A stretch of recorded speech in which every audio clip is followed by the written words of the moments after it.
Bismillahirrahmanirrahim. Assalamualaikum warahmatullahi wabarakatuh. Alhamdulillah kita bisa ketemu lagi di materi ke-6 atau pertemuan ke-6 mata kuliah English Syntax ya. Di pertemuan-pertemuan sebelumnya kita sudah membahas tentang noun phrase, adjective phrase, prepositional phrase, kemudian ada pre-modification, post-modifications, ada pembahasan tentang determiners dan seterusnya. Nah, di pertemuan kali ini saya akan membahas mengenai adverb phrase ya. Ini masih masuk ke dalam major categories ya, selain dari adjective, noun, adverb, dan verb. Itu adalah major categories yang biasanya disebut sebagai major categories dan akan menjadi core utama dalam pembentukan frasa atau pembentukan struktur frasa ya. Di pertemuan kali ini kita masuk ke adverb phrase. Di pertemuan-pertemuan sebelumnya sengaja saya susun berdasarkan keterkaitan satu sama lain, mulai dari noun phrase, kemudian diikuti dengan adanya adjective phrase, ada prepositional phrase, dan sekarang ada adverb phrase. Nah, pada dasarnya konsepnya sama. Dimaksud dengan adverb phrase itu adalah frasa yang tersusun dengan terdiri dari beberapa kata yang komponen utamanya adalah adverb. Jadi secara konsep frasa itu sama ya, ketika ada head dan ada modifications, ada perubahan, itu tetap head-nya itu adalah kata utamanya. Misalnya kalau noun phrase, head-nya adalah noun, adjective phrase, head-nya adalah adjective. Kemudian di sini pun sama, adverb phrase pun adalah frasa yang kepalanya atau core-nya atau komponen pembentuk utamanya adalah adverb. Jadi tanpa adanya adverb tidak bisa disebut sebagai adverb phrase. Nah, ini simbol yang akan diakui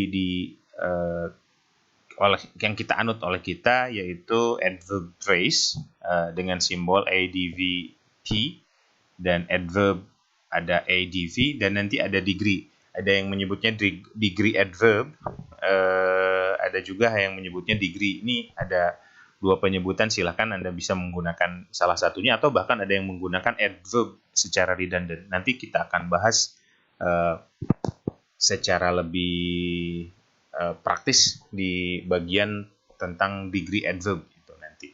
Nah, sebelum masuk ke adverb, karena materi tentang adverb ini sering berkaitan, bahkan boleh saya bilang masih banyak yang sering tertukar dengan yang namanya adjective, maka saya akan mengulang sedikit tentang adjective atau membahas sedikit kembali tentang adjective, mengingatkan kembali tentang adjective.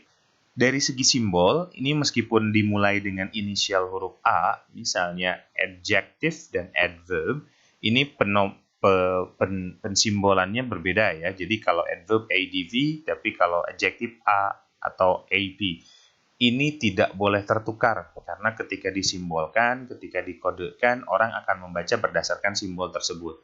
Meskipun maksud dalam hati Anda adalah adverb, tapi ketika menulisnya hanya dengan bentuk A, P, seperti ini, maka yang dibacanya adalah adjective. Jadi usahakan tidak keliru dalam memberikan simbol adjective ataupun adverb. Ini saya ambil penyimbolannya atau penomoran atau pelabelan ini dari bukunya Linda Thomas ya, dari Linda Thomas Beginning Syntax. Ini kita akan gunakan. Kenapa harus dipastikan untuk memberikan keseragaman ya. Nah, ingat kembali bahwa ini secara simbol, dan jangan tertukar antara adverb phrase sama adjective phrase. Secara simbol berbeda, meskipun berawalan A sama, tetapi secara simbol sangat berbeda ya, ADV dan AP. Oke. Adjective di pertemuan sebelumnya adalah kata yang digunakan untuk modify ya. Tadi kalau ada muncul modify itu memberikan gambaran tambahan gitu, memberikan gambaran tambahan, memberikan makna tambahan, memberikan sense tambahan terhadap noun. Nah, adjective kaitannya dengan noun. Adjective itu adalah kata yang memodifikasi, yang bisa memberikan makna tambahan pada kata benda. Berarti pasangannya selalu nempel menjadi bagian dari noun. Atau sangat berkaitan erat dengan now.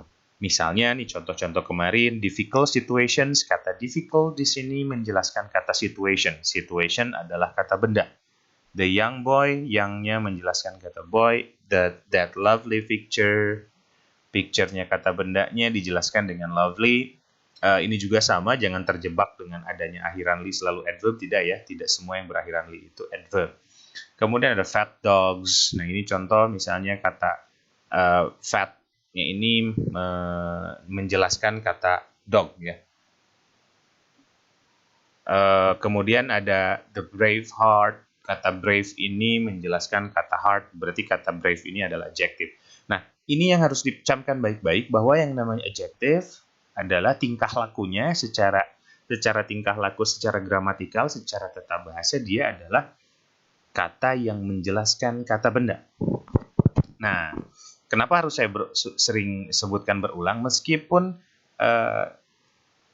mungkin sebagian orang sudah paham betul, masih banyak yang sering tertukar mana adjective, mana adverb. Nah, adverb berbeda dengan adjective. Kalau adjective itu memodify atau memberi makna tambahan atau memberikan gambaran tambahan terhadap kata benda. Kalau adverb itu digunakan untuk memodify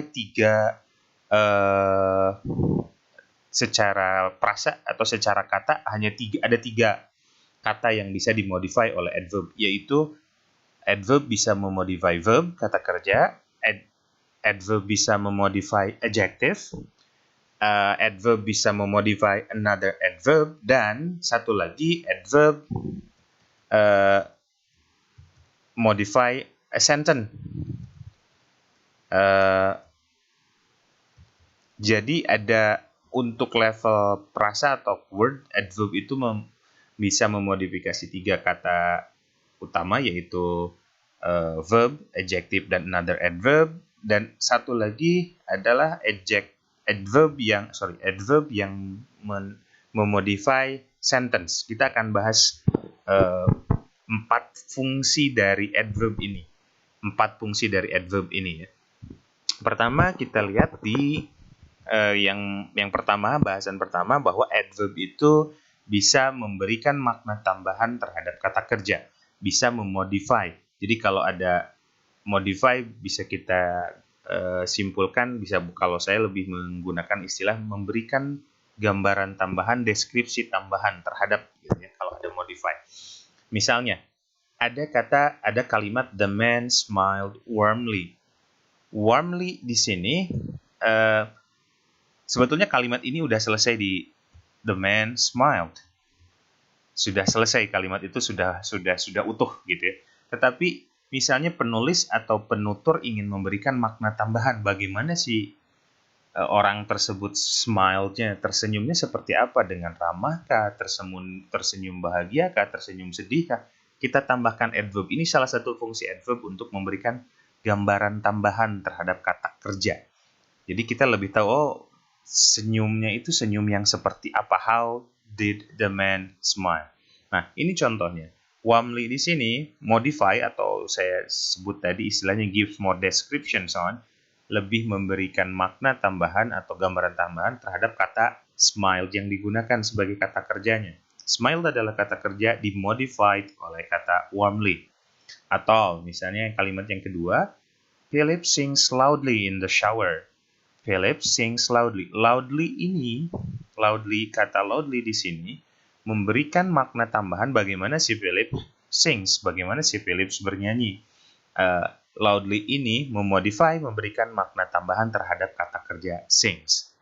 Ini fungsi dari adverb ya. Atau yang ketiga, my cat waits impatiently, nggak sabar misalnya, dengan waits tapi impatiently.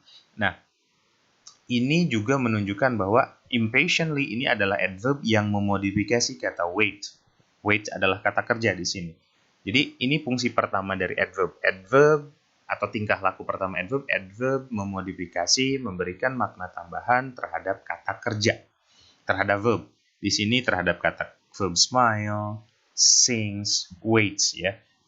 Dan keberadaannya itu sifatnya optional ya. Kalaupun dihilangkan kalimat ini tetap aja masih bisa terbentuk dengan utuh Jadi penambahan rasa atau adverb ini seperti aksesoris tetapi memberikan rasa yang lebih dalam lagi terhadap kalimat yang dibuat. Itu yang pertama. Yang kedua, saya contohkan ini, oke. Saya hadirkan 3 contoh kalimat untuk adverb yang memodify adjective. Kalau tadi memodify verb, sekarang adverb memodifies adjective. Kita lihat contoh dulu kalimatnya, kenapa tadi saya bahas dulu di adjective, untuk mengingatkan, misalnya, the food was delicious. Kalimat ini kita menggunakan kata delicious ini adalah adjective yang menjelaskan kata food. Kita sepakati itu bahwa delicious adalah adjective, kata sifat yang memberikan makna tambahan terhadap kata food di sini. Nah, karena kita sudah tahu ini adalah kata sifat, maka kita lihat the food was exceptionally delicious. Ada penambahan kata exceptionally. Ini sebagai fungsi untuk memberikan makna tambahan terhadap kata delicious ini. Jadi, delicious-nya menjelaskan kata food, ini adjective. Nah, exceptionally-nya ini adalah adverb, pasti adverb, yang menjelaskan kata delicious-nya sebagai segimana sih delicious-nya itu, sekuat apa sih delicious-nya itu, ini memberikan makna yang lebih lagi, gambaran tambahan lagi terhadap kata delicious-nya. Atau contoh lagi yang lain, misalnya that game is dangerous. Dangerous ini kita sepakati ini adalah adjective karena dia berfungsi atau berperan untuk menerangkan kata game. Game-nya ini seperti apa, dan game adalah noun. Noun dijelaskan oleh adjective. Nah, dalam penjelasan berikutnya kita bisa lihat kita tambahkan kata extremely. Extremely ini adalah adverb yang menjelaskan how dangerous the situation. Dangerous-nya menjelaskan kata game, extremely-nya menjelaskan kata dangerous. Maka dia disebut sebagai adverb. Atau misalnya, ini harusnya nomor 3. Oke. The test is very difficult. Difficult adalah adjective karena menjelaskan kata the test. Nah, very-nya ini adalah adverb. Very menjelaskan kata difficult-nya, lebih menspesifikkan lagi difficult seperti apa sih. Nah, ini yang disebut dengan adverb modify adjective.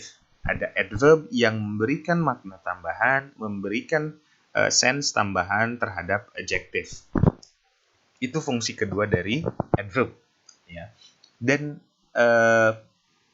jangan tertukar ya. Jadi adjective adalah kata yang menerangkan kata benda, sedangkan adverb-nya ini adalah, misalnya di sini delicious yang menjelaskan kata food, kata benda, tetapi exceptionally-nya adalah kata yang menjelaskan kata delicious. Oke, itu yang kedua dari fungsi adverb. Dan yang ketiga adalah adverb modify another adverb. Jadi boleh dibilang kanibal ya.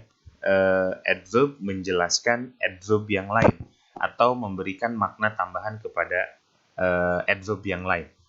Saya ambil contoh kalimat yang kalimat satu lagi, misalnya, oke, saya lihat dulu biar lebih jelas. Oke, misalnya, the presenter discussed the subject thoroughly. Thoroughly ini adalah adverb, tetapi di sini bukan adverb yang menjelaskan adverb ya. Kata thoroughly ini adalah adverb yang menjelaskan bagaimana sesuatu, the presenter discuss the subject. Jadi thoroughly ini hanya adverb yang menjelaskan verb. Nah, thoroughly ini adalah adverb yang memodifikasi kata discuss. Tapi saya ingin menambahkan bentuk yang lain agar ada adverb menambahkan adverb, misalnya adalah the presenter discussed the subject very thoroughly. Very adalah adverb yang memodifikasi atau memberi makna tambahan terhadap kata thoroughly. Tadi kalau di sini thoroughly adalah adverb, dijelaskan lagi sama adverb. Jadi very ini adalah adverb yang memodifikasi kata thoroughly. Atau yang kedua, contoh yang kedua adalah Jennifer sings loudly. Loudly adalah adverb karena menjelaskan bagaimana Jennifer sings atau memberi makna tambahan terhadap kata sings-nya ini. Nah, kita ingin tambahkan lagi adverb untuk memodifikasi kata loudly-nya seperti apa. Jennifer sings enormously loudly. Misalnya kata enormous ini kita gunakan untuk menjelaskan how loudly does Jennifer sings. Itu menjadi bukti bahwa adverb bisa memodify another adverb. Nah, itu contoh bahwa yang namanya adverb bisa memodifikasi atau memberikan makna tambahan atau menjelaskan adverb yang lain. Jadi, secara di level kata, adverb itu bisa memodifikasi, saya ulangi tadi, memodifikasi verb, memodifikasi adjective, dan memodifikasi atau memberi makna tambahan terhadap another adverb, adverb yang lain. Sesama adverb dijelaskan sama adverb. Nah, ini keistimewaan adverb ya. Jadi lebih banyak yang mampu dijelaskan atau mampu dimodifikasi oleh adverb. Nah, ini contoh yang tadi. Nah, yang keempat atau bentuk lain dari adverb itu atau fungsi lain dari adverb itu adalah adverb bisa memodifikasi sebuah kalimat secara keseluruhan. Kalau tadi hanya memodifikasi pada level kata, ini yang dimodifikasinya itu adalah seluruh kalimatnya. Seluruh kalimatnya. Misalnya ada kalimat hopefully I will get the job. Hopefully I will get the job. Kata hopefully ini adalah adverb yang memodifikasi bukan ke salah satu kata di sini, tapi memodifikasi kalimat, makna kalimat ini secara keseluruhan. Jadi disebutnya sentence adverb ya, sentence adverb. Atau dengan istilah-istilah yang lain. Nah, ini biasanya lebih memodifikasi secara makna keseluruhan yang ada di kalimat ini. Biasanya berupa menjadi tone ya. Tone itu rasa yang disampaikan oleh si penulis atau penutur ketika mengucapkan atau menuliskan kalimat tersebut. Misalnya, hopefully I will get the job. Menunjukkan bahwa dia sangat berharap bahwa dia bisa memperoleh pekerjaan tersebut. Nah, ini dinamakan sentence adverb karena dia memodifikasi, memberikan tone terhadap kalimat secara keseluruhan. Nah, ada yang menarik dari penggunaan sentence adverb ini, biasanya bisa dipindah dengan fleksibel ya. Misalnya, I will get the job hopefully. Itu bisa dipindah dengan mudah dan tidak mengganggu atau tidak merubah makna kalimat secara keseluruhan. Nah, kemudian contoh lagi yang lain, misalnya kalau tadi hopefully, honestly, misalnya contohnya ada unfortunately, fortunately, luckily, dan seterusnya, surprisingly. Kata-kata yang digunakannya biasanya unfortunately he quit his job. Misalnya contoh bentuk bahwa si penulis atau si penutur yang menggunakan kalimat ini menunjukkan ke rasa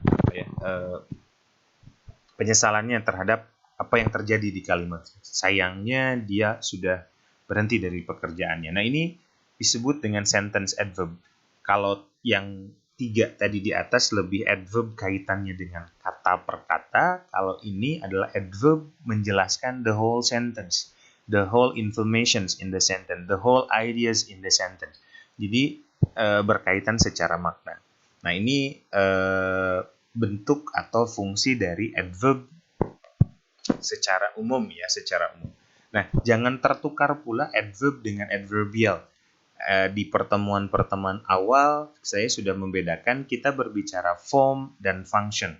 Kalau kita berbicara form bentuk, kita berbicara noun yang akan kita sebutkan, verb, pronoun, adjective, adverb, preposition, itu yang kita bicarakan adalah form. Tapi kalau berbicara function atau fungsi dalam kalimat, kita yang bicarakan bukan lagi noun dan sebagainya, tetapi yang akan kita bicarakan adalah subject, verb, object, complement, dan adverbial.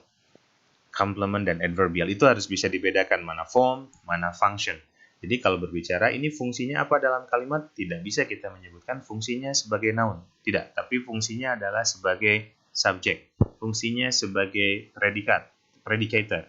Fungsinya sebagai objek, fungsinya sebagai complement, fungsinya sebagai adverbial. Itu kalau ngomongin fungsi. Tapi kalau nanya bentuk, bentuknya apa? Noun, verb, dan seterusnya. Nah, ini harus bisa bedakan ya. Ada adverb sebagai form, adverbial itu sebagai function, dan tidak sama ya, tidak sama. Oke, itu yang harus diperhatikan ya. Oke, baik, sekarang kita akan coba masuk ke constituent analysis atau analisis adverb itu seperti apa sih? Nah, kita akan lihat dulu dari bentuk yang adverb modifies verb. Di contohnya saya menggunakan kalimat-kalimat saya yang sederhana agar lebih mudah dipahami. Nanti di pertemuan-pertemuan selanjutnya kita akan lebih gunakan bentuk-bentuk yang relatif lebih kompleks ya. Dan satu lagi mungkin bisa saya sarankan, silakan dicek tentang penggunaan tree diagram karena keterbatasan sumber daya yang ada, saya menggunakannya dalam bentuk tabel seperti ini. Kalau bisa diganti, misalnya diganti dengan tree diagram saja yang lebih layak gitu ya, lebih layak. Oke, kita lihat the man smiled warmly. Ini bentuknya adalah sentence atau clause, atau S itu sebagai parochial sentence atau clause, kemudian terbagi menjadi noun phrase dan verb phrase. Ini sederhana, masih sama dengan yang kemarin. Ada determiner noun di noun phrase-nya, ada predicate-nya. Predicate-nya terdiri dari verb dan adverb phrase. Tetap aturan berlaku bahwa warmly ini harus diperlakukan dia sebagai adverb phrase dulu, baru dia disebut nanti sebagai adverb. Nah, ini kalau dari segi bentuk kalimat, dia bentuk kalimatnya adalah SVA, subject, verb, dan adverbial. Dan kebetulan adverbialnya dalam bentuk adverb. Ya. Oke, itu yang contoh kalimat yang pertama. Ini bentuknya seperti ini. Nah, sekarang perhatikan di kalimat yang kedua. Di kalimat yang kedua ini, coba perhatikan kalau ini di predicate-nya itu hanya 2. Kalau di kalimat yang kedua ini, di predicate-nya itu terbagi menjadi 3. Ada verb, ada adverb phrase, dan ada prepositional phrase yang kita bahas di minggu kemarin. Nah, ini secara bentuk kalimat SVA sama subject, verb, dan adverbial. Cuman adverbialnya ada dalam bentuk yang berbeda. Satu adverbial of manner, kedua adverbial of place. Ada keterangan cara dan ada keterangan tempat. Nah, ini yang saya sebut tadi. Loudly di sini secara fungsi dia adverbial dan bentuknya adverb. Tetapi di in the shower ini bentuknya adalah ini fungsinya adalah adverbial, tetapi bentuknya prepositional phrase. Makanya tadi harus bedakan adverb dan adverbial. Saya ulangi, ini fungsinya adalah adverbial, tetapi bentuknya adalah prepositional phrase. Makanya ini tidak bisa digabung secara konstituen, makanya ada 3 konstituen di bawah predicate-nya. Ada kata sings, ada kata loudly, ada kata in the shower. Nah, ini yang harus dipahami ya, bahwa ada adverb dan ada adverbial. Ini kebetulan sama, bentuknya adverb, fungsinya adverbial. Kalau ini bentuknya prepositional phrase, tapi fungsinya sebagai adverbial. Nah, ini contoh Philip sings loudly in the shower. Ini dibagi menjadi 3, dan ini prepositional phrase. Cara mecahnya atau cara membaginya masih seperti dilakukan di minggu kemarin ya, di pembahasan sebelumnya tentang prepositional phrase.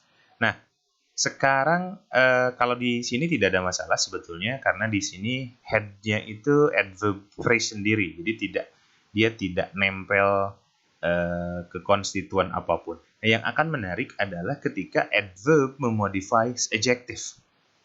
Adverb modify adjective. Kita perhatikan ada kata yang kalimat frasa ini, exceptionally delicious. Exceptional delicious ini adalah secara bentuk dia disebutnya adjective phrase karena head-nya adalah delicious. Exceptionally ini hanya sebagai modifikasi tambahan saja. Kalaupun kita hilangkan, kalimat ini tetap bermakna utuh. The food was delicious.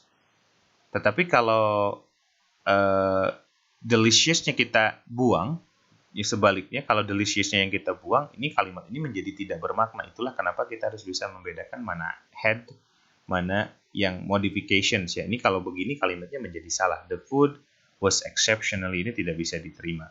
Tapi kalau menggunakan secara lengkap, dia the food exceptionally delicious. Kalaupun tidak ada ini, tidak jadi masalah. Nah, kenapa ini disebut adjective phrase? Karena head-nya adalah kata delicious-nya ini. Nah, sekarang kita perhatikan di analisis tree diagram-nya atau di analisis konstituen. Perhatikan, terbagi menjadi sentence ini noun phrase dan verb phrase seperti biasa, determiner noun, saya fokus ke sebelah sini saja. Nah, disebutnya verb tapi dalam bentuk adjective phrase. Jadi dia adalah bagian dari adjective phrase di mana ada adjective delicious yang dijelaskan oleh adverb exceptionally. Nah, ini harus hati-hati, jangan sampai mengidentifikasi bahwa ini secara keseluruhan adalah adverb phrase. Bukan. Di sini secara keseluruhan konstituen immediate konstituennya adalah adjective phrase. Di mana di dalam adjective phrase-nya itu ada adverb phrase dan ada adverb. Ini contoh yang adverb modify adjective. Ini ada contoh lagi yang lebih sulit karena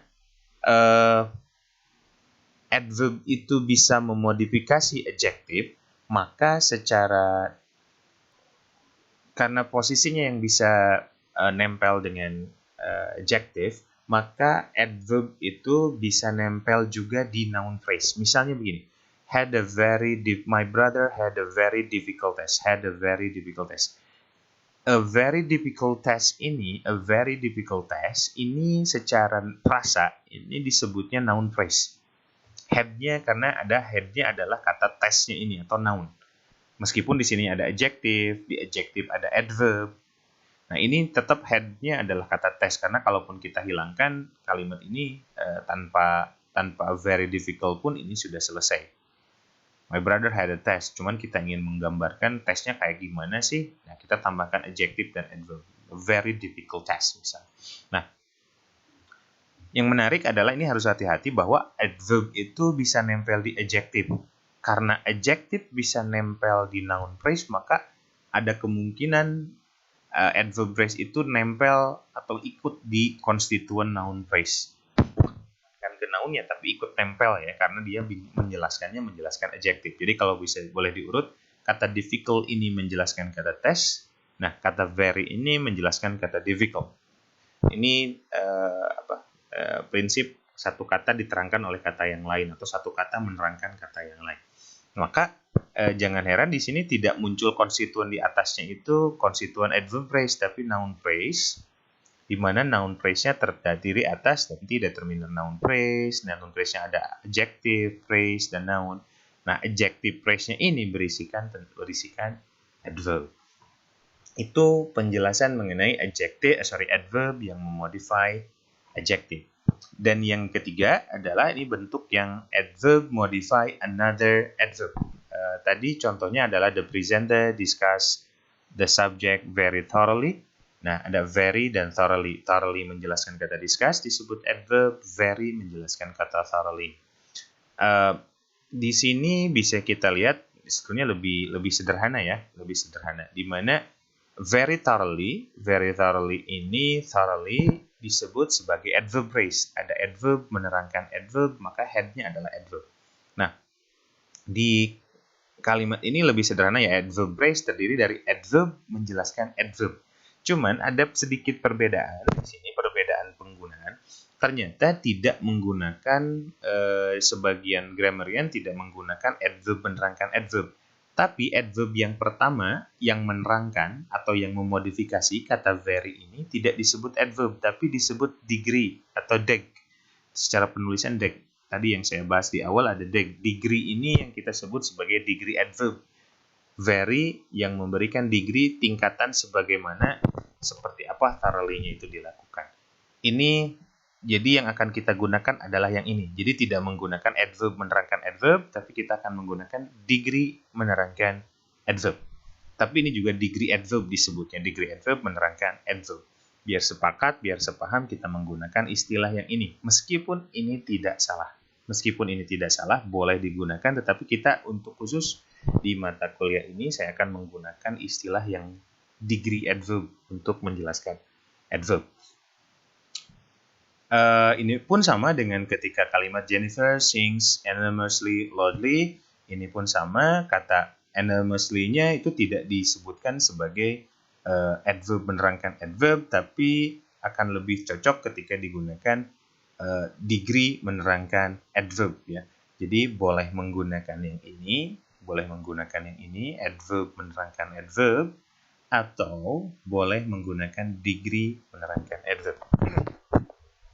Itu 3 konstituen analisis yang relatif familiar ya, tidak terlalu berbeda dengan pertemuan-pertemuan sebelumnya, tinggal kita bisa mengenali mana adjective, mana adverb, mana noun phrase, mana prepositional phrase, dan seterusnya. Nah, ada suatu hal yang menarik ketika sentence adverb akan kita bahas secara konstituen analisis. Saya memberikan tanda peringatan karena perubahannya berbeda sekali dengan adverb yang menjelaskan kalimat-kalimat tadi, menjelaskan kata-kata yang tadi. Nah, perhatikan untuk sentence adverb. Nah, misalnya di kalimat yang tadi, yang pertama, hopefully I will get the job. Hopefully I will get the job. Ternyata yang biasanya sentence ini terbagi menjadi 2 noun phrase dan verb phrase saja, ternyata untuk bentuk yang adanya kemunculan sentence adverb ini adverbnya langsung ikut muncul di awal. Jadi langsung dipecah di awal karena ini berada dalam posisi menjelaskan sentence, bukan menjelaskan kata yang lain. Jadi tidak berada di bawah noun phrase atau subject ataupun predicate. Jadi ketika muncul sentence adverb, maka bentuknya adalah adverb phrase-nya harus muncul di awal, noun phrase, dan verb phrase.